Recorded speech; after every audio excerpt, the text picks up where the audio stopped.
good to be accepted for who you are, you know, believe in yourself. So that's why I don't wear deodorant.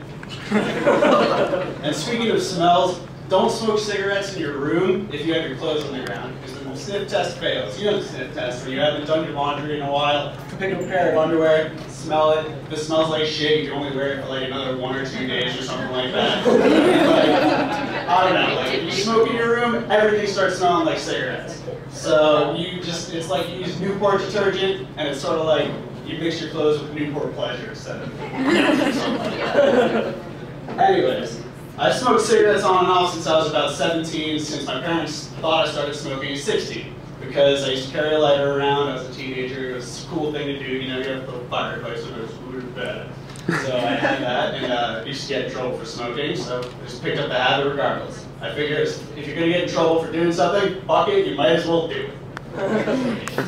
Anyways, I absolutely love when people walk by me and try to do the, you know, the cough test, but you shouldn't be doing that. That's not healthy for you. That's really bad for you, you know. That's bad. So I like to kind of mess with them. Last year I was outside my dorm room having a cigarette, and some kid walks by me and he says, you know, dude, that's going to kill you someday. And I look him in the eye and I just go, I don't know how to tie a noose. And it never bothered me yet.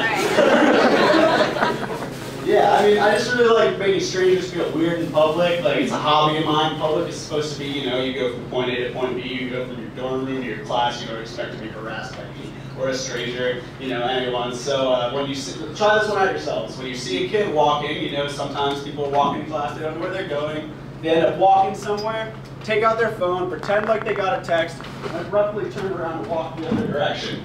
So instead of letting them get away with that, you point at them in front of a big crowd and you say, hey, you don't know where you're going.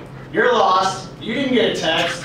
Everyone knows you're lost. You follow them until they get to their class screaming. Just screaming at the top of the lungs. And you feel as weird as possible. Anyways, I think that hobby of messing with people would make me a really terrible parent. Because I kind of just see kids as like little kids, toddlers, you know, as small, dumb, gullible people. So I think that I would make, like, if I raised kids, I would like raise them on holidays, like teach them holidays that were weird enough, just weird enough to draw suspicion, but not weird enough to draw attention from social services. For instance, Santa Claus to them would be like their uncle that I hired to dress up like a fat guy who would track like fire soot from all around the house from the fireplace, like take the Halloween candy they've been saving up and like smack them with a stocking or something. So they would say like I got hit last night, like at Christmas, they'd just be like really confused why everyone's so excited about Santa Claus and Christmas. Because at their house it's completely different. They just don't understand that it's really nice at other people's houses. And that's just toddlers. Babies actually terrify me.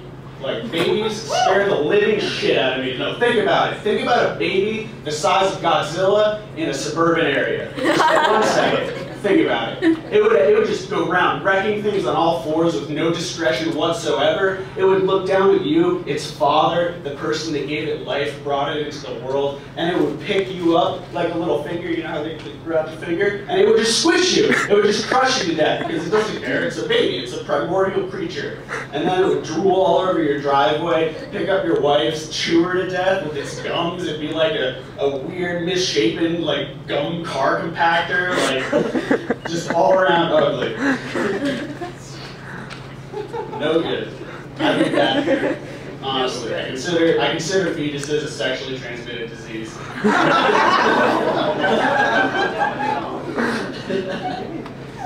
Anyways, life-wise, I just don't want to be in that situation where I'm coming home from a 9-to-5 job just wanting to, you know, chill out and relax, eat some dinner with my wife. I don't want to get to that point where I'm just like, I wish these kids were just dead so we could have an evening to ourselves. That seems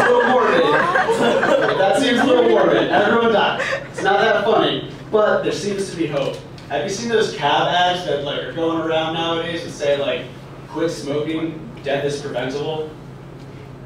First of all, I didn't know that death was preventable. And second of all, if bad breath and $20 a week didn't get me to quit, maybe immortality would be a good incentive. And anyways, thanks for hearing me ramble. I'm glad.